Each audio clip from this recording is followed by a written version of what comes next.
Hello, আসসালামু আলাইকুম guys. আপনারা কেমন আছেন? আশা করি ভালো আছেন। আলহামদুলিল্লাহ, আমিও ভালো আছি। এখন আমি যাচ্ছি আছি আপার বাড়িতে, দেখি যাই আছি আপা কি করছে। আজকে শনিবার, আপার কাজ নাই, বাড়িতে আছে। তাই মনে করলাম যে আছি আপাকে যেয়ে দেখে আসি সে কি করছে। যেতেই দেখছি যে আমার ননদের বেটার বউ এখানে মরিচ পেঁয়াজ কাটাকাটি করছে। মসুরের ডাল দিয়ে আর আলু দিয়ে ডিম দিয়ে ভুনা করবে।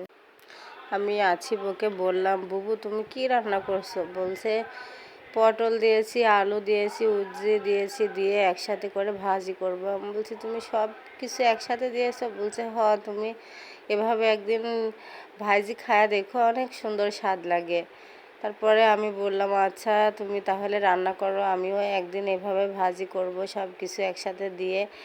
তারপরে আছি আপাকে বললাম তুমি তো সকাল করে রান্না করো না, আজকে কেন রান্না করছো? বলছে আমার অনেক খিদা লেগেছে গো রেশমা, তাই সকালে উঠে রান্না করতে লাগেছি।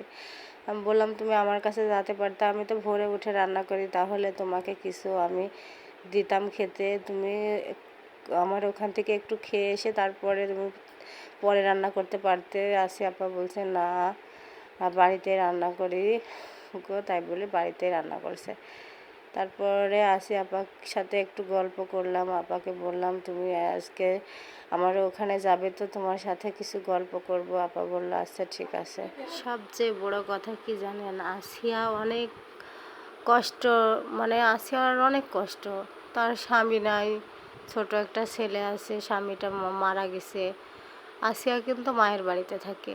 তার জীবনে অনেক দুঃখ কষ্ট নিয়ে সে বেঁচে থাকে। সে নিজে কর্ম করে খায়, তার একটা ভাইও নাই, কেউ নাই। আসিয়ারও মা বাবা নাই, আসিয়ার স্বামী নাই, কিন্তু আসিয়ার একটা ছেলে আছে। ছেলের সাথে করে আসিয়া কর্ম করে খায়।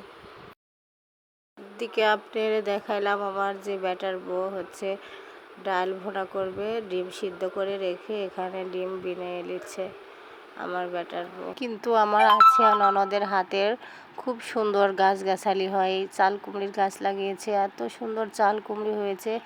এদিকে টিনের চালাতেও অনেক কুমড়ি ধরেছে, আবার কারেন্টের তারের সাথেও কুমড়ি ধরেছে। এখানে আমার নাতি আমার সাথে একটু ইয়ার্কি দিচ্ছিল। পরে আমি বললাম তুমি থাকো, আমি বাড়িতে যাচ্ছি।